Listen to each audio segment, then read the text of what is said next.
Bien, jóvenes, retomando las clases, en este video voy a grabar aproximadamente unos 20 o 25 minutos. Voy a tocar 4 temas.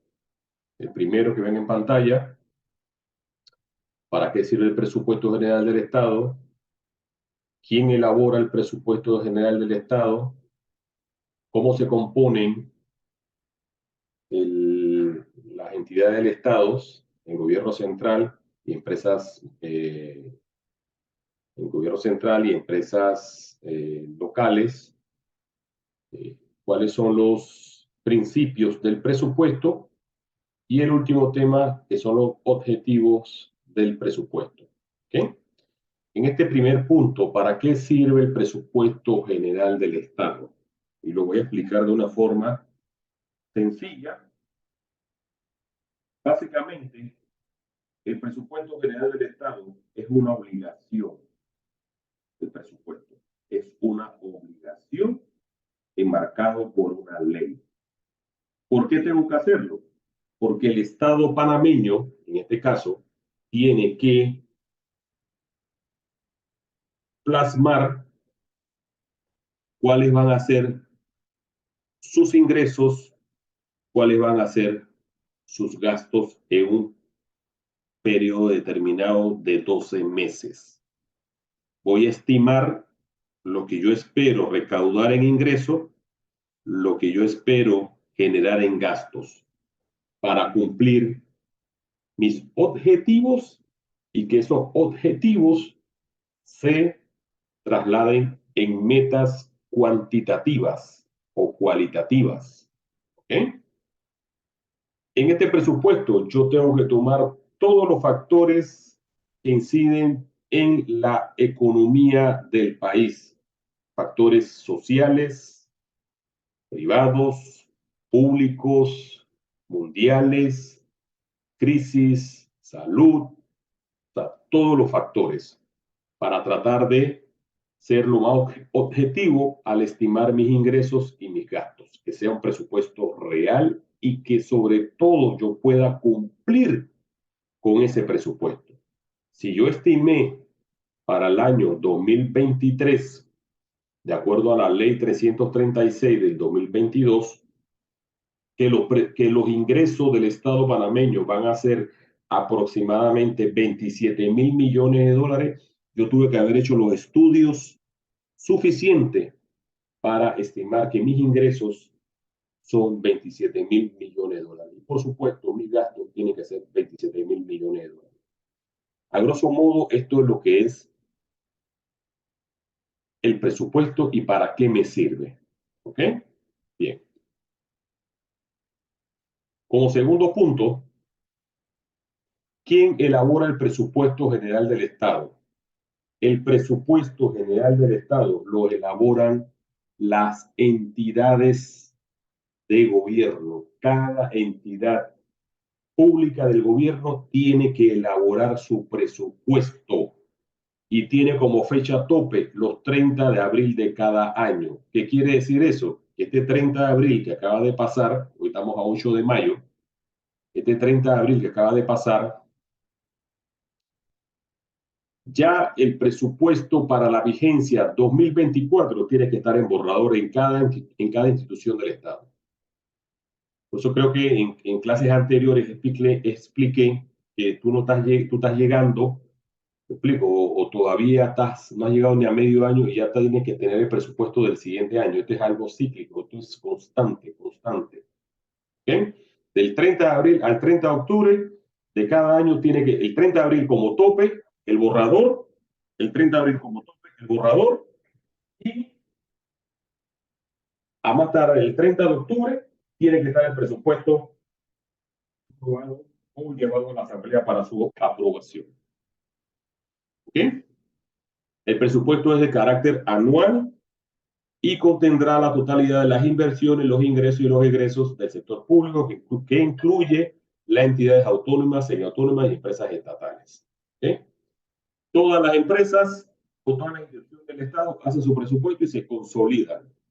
y llegamos a los 27.000 millones de dólares en ingresos y 27.000 millones de dólares en gastos. ¿Okay? Bien. ¿Cómo se conforman las entidades? En dos grandes grupos, gobierno central y empresas estatales. Estas, a su vez, el gobierno central se divide en dos subgrupos, gobierno central, instituciones descentralizadas y autónomas. El gobierno central son poderes y órganos, ministerios y dependencias. ¿Okay? Aquí está los órganos del Estado, el órgano ejecutivo, el órgano legislativo y el órgano judicial. Los ministerios y todas sus dependencias. Y las instituciones descentralizadas se dividen en cuatro grandes grupos. Instituciones descentralizadas, y proyectos de desarrollo y de... Y por último, las empresas estatales se dividen en dos grandes rubros o dos grandes empresas públicas no financieras e intermediarios financieros. Esto lo vamos a ver más adelante. Esta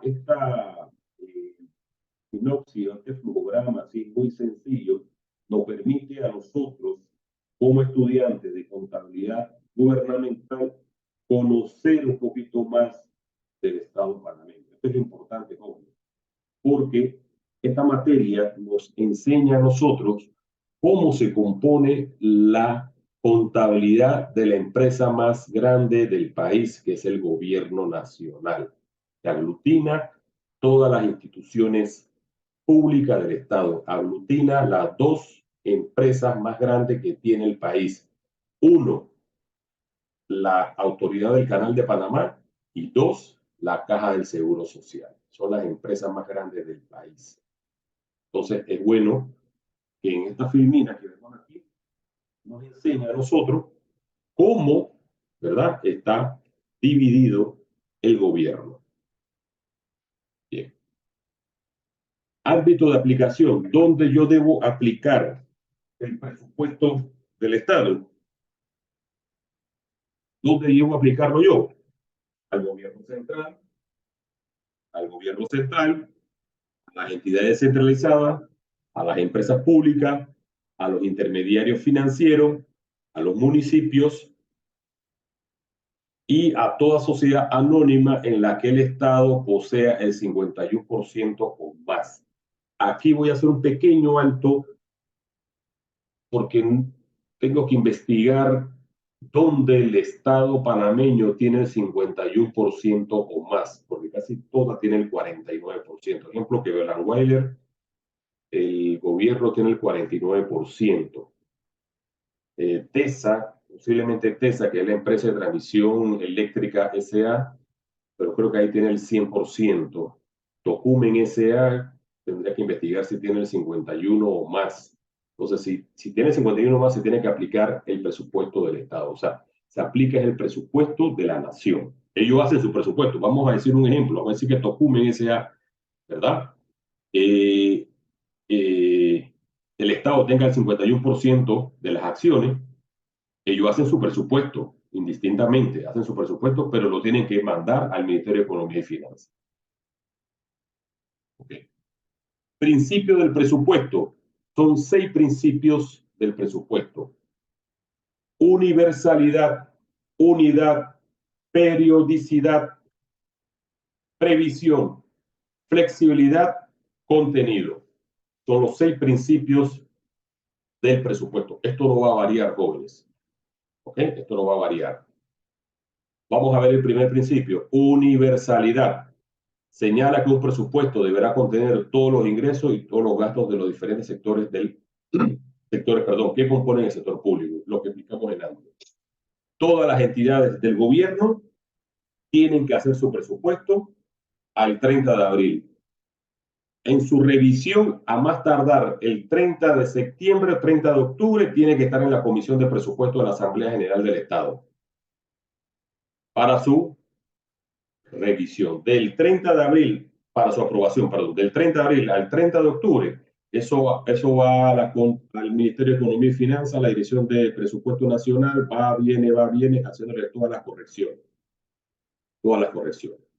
Al final, cuando todas las entidades del sector público pasan por la Asamblea, se consolida ese presupuesto en uno solo y es lo que nosotros conocemos como el presupuesto general del Estado. Por eso se habla de universalidad, tienen que estar todas. ¿Ok? Unidad. Expresa que los presupuestos deben evitar la multiplicidad de fondos o cuentas especiales. Para conseguir ese fin, se sugiere la creación de un fondo de operaciones para atender los gastos de funcionamiento, así como también los gastos de capital. Ok. Tiene que haber una unidad de registro. ¿Me explico? Para evitar, ejemplo, Tocumen S.A. va a registrar sus gastos de una forma, la Contraloría General va a registrar sus gastos de otra forma, el Ministerio de Economía va a registrar sus gastos de otra forma, el Ministerio Público registra sus gastos de otra forma, la Caja del Seguro Social registra su fondo de otra forma, la Autoridad del Canal registra su fondo de otra forma, no. Tiene que haber unidad en la parte de los ingresos y en la parte de los egresos. Nace de la ley de presupuesto. Claro está que van a haber ciertas variaciones porque la filosofía, misión y visión de las empresas estatales van a cambiar. No es lo mismo la Caja del Seguro Social con un ministerio, o no es lo mismo la Autoridad del Canal de Panamá con la Caja del Seguro Social. Pero los principios de ingreso y de gasto tienen que ser los mismos. ¿Okay? Periodicidad señala de que un presupuesto debe considerar tiempo bien definido, mensual, trimestral, semestral o anual. El presupuesto general del Estado es anual. No es que una entidad va a presentar un presupuesto mensual, la otra semestral, la otra trimestral, la otra anual. Todas las instituciones del Estado presentan su presupuesto en base a 12 meses. ¿Okay? Previsión. Contenido en el concepto mismo de presupuesto señala que este debe confeccionarse por anticipado. Previsión. Todo presupuesto, llámese del sector público o privado, tiene que ser con anticipación o no. Nosotros presupuestamos algo es anticipadamente. Voy a hacer una estructura de la mejora de mi casa. Yo hago mi presupuesto. O por lo menos es lo ideal. Yo llamo al albañil, quiero hacer esto, esto, esto, él me hace un presupuesto de material y de mano de obra. Entonces yo cuantifico cuánto va a ser ese gasto para entonces buscar los recursos. ¿Me explico? No es que yo tengo los recursos y comienzo entonces a construir. Cuando vamos a ver, gastamos más de lo debido. Porque el presupuesto me permite a mí ser competitivo, buscar un mejor valor en los materiales, de repente mayor calidad, puedo negociar con la mano de obra, en fin, pueden haber muchos factores que me van a beneficiar al final si yo mantengo un presupuesto. ¿Okay? Flexibilidad. Señala que un presupuesto debe ser confeccionado y aprobado de tal forma que permita incorporarse enmiendas sin que por ello el sistema quede dañado. ¿Qué quiere decir eso? No sé si han escuchado en los medios lo que hablan de partidas extraordinarias, traslado de partida, creación de partidas. Digo, siempre se escucha más que todo en la asamblea de diputados. Eso es que muchas veces el presupuesto tiene que ser flexible, no puede ser rígido en el sentido de que lo que yo presupuesté no se pueda cambiar. De repente yo puse en un presupuesto, por decirle algo, eh, algo que siempre es bien cuestionario, las consultorías. Pero yo no necesito hacer la consultoría. Tengo una partida presupuestaria aquí, pero yo necesito una partida para mantenimiento. Yo puedo agarrar esa partida de consultoría, eliminarla y aumentar la partida de mantenimiento. Eso es flexibilidad. ¿Explico? Flexibilidad. Ejemplo, un caso muy palpable fue el presupuesto del 2020 con el tema de la pandemia. Con el tema de la pandemia. El presupuesto 2019 se aprobó en el 2019 para ejecución 2020, pero cuando llegó la pandemia, el Estado tuvo que reformular todo el presupuesto. Los ingresos no fueron los mismos, los gastos se aumentaron. Tuvimos que salir al exterior a buscar plata prestada para poder financiar el presupuesto. Ese es un ejemplo tácito de lo que es la flexibilidad en el presupuesto. Contenido programático está íntimamente vinculado a la concepción moderna del presupuesto. Esto es, que este no represente una simple nómina de ingresos y gastos, sino que además todo un plan de acciones adecuadamente concebido.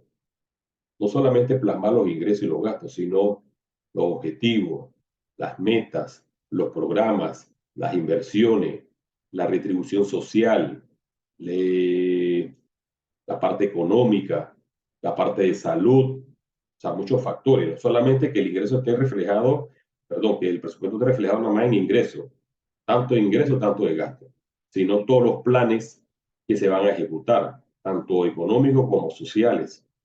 ¿Ok? Entonces, estos son los 6 principios del presupuesto.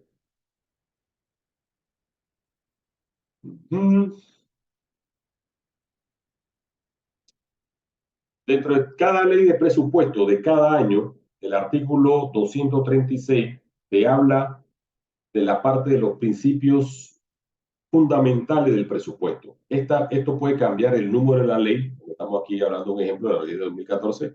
Hoy día tenemos la ley 336 del 2022, vigencia 2023, y te indica que las actuaciones de quienes participen en las diferentes fases del presupuesto se regirán por los principios de legalidad, transparencia, eficiencia, eficacia, publicidad y responsabilidad para hacer efectivo el ejercicio periódico de la rendición de cuentas. Al final, todo servidor público tiene que rendir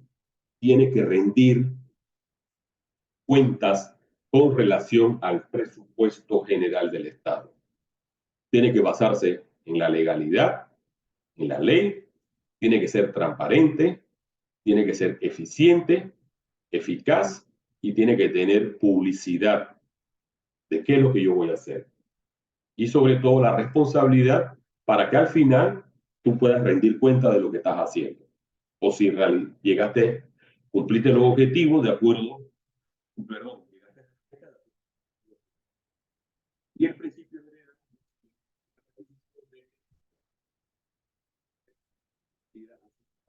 específicamente el gasto ni se podrá, si no se ha cumplido con la, esto es, si hay una rigidez en cuanto, si yo no tengo la partida aprobada en el presupuesto, yo no puedo realizar la recaudación de un ingreso o la recaudación de un gasto o el pago de un gasto. Tengo que tener la partida presupuestaria debidamente establecida. La tengo que tener.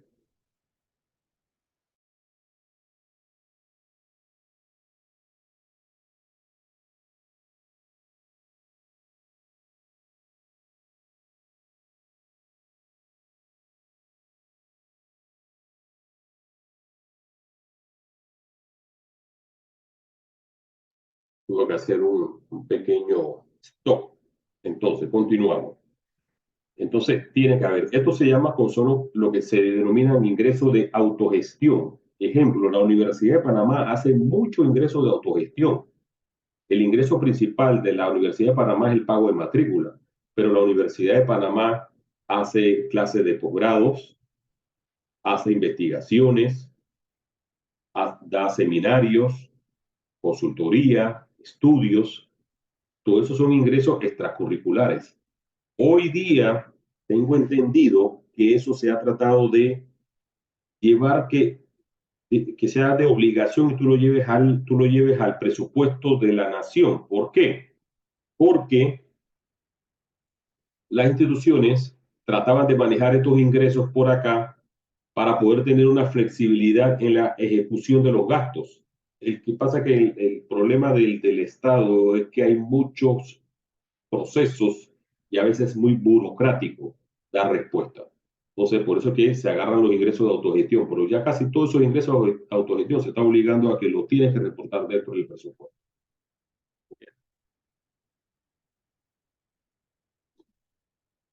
Y por último, vienen los objetivos del presupuesto. Son 4 objetivos: instrumento de gobierno, instrumento de planificación, instrumento de administración, instrumento legal. Son sencillos porque el mismo título te lo está diciendo. Instrumento de planificación me permite a mí planificar. El planificar bien me amerita que voy a tomar buenas decisiones. Voy a ser eficiente, eficaz en los recursos del Estado. Voy a cumplir con mis metas, con mis objetivos, y mis metas las voy a poder lograr en los plazos establecidos. Entonces, yo tengo que tener un instrumento de planificación. Es un instrumento de planificación para la ejecución anual de los planes de mediano y largo plazo. En los respectivos programas presupuestarios se concentran las metas que se deben cumplir en cada ejercicio. Se racionalizan los costos, se asignan recursos para la construcción de obras, producción de bienes y prestación de servicios, así como para la realización de actividades de regulación del sector privado. ¿Okay? ¿Por qué es un instrumento de administración? Porque me permite administrar mis ingresos, me permite controlar mis gastos, me permite llevar un control de mis inversiones, de mis obras, de mis planes institucionales, de mis planes de gobierno, de mis planes de Estado y saber cuál es mi realidad como país. Estoy administrando. Como instrumento de administración pública, no constituye un fin en sí mismo, sino un medio para atender y satisfacer necesidades colectivas decididas por el gobierno. Esa satisfacción de necesidades es factible cuando se obtienen, asignan y utilizan recursos a través de los programas que integran el presupuesto, es decir, que se realicen por medio del presupuesto público. Tiene el tercer objetivo, que es el instrumento legal. El presupuesto es una ley, y si es una ley, tiene que ser cumplida en sus derechos y deberes por la administración pública, por los administradores y si no también por los administrados o particulares, que en ese caso serían ustedes y seríamos nosotros que estamos fuera del gobierno, en el pago de los impuestos. Todos tenemos deberes de pagar impuestos. Todos tenemos deberes de custodiar los bienes del Estado, llámese ríos, playas, terrenos, tierra, infraestructura pública. Eso muy poco se aplica aquí en Panamá, más que todo es en el pago de los impuestos de nuestras obligaciones. ¿Okay? No se podrá realizar ningún pago si en el presupuesto no consta específicamente la partida de gasto para satisfacer la obligación, así como el Estado no podrá exigir ningún tributo si no consta en el presupuesto como parte de los ingresos. Fue lo que expliqué anteriormente, de que yo tengo que tener la partida para cobrar un ingreso o la partida para hacer un pago de un gasto. Si no lo tengo, no lo puedo ejecutar. ¿Ok? Vamos a cortar este primer video para comenzar con el segundo video.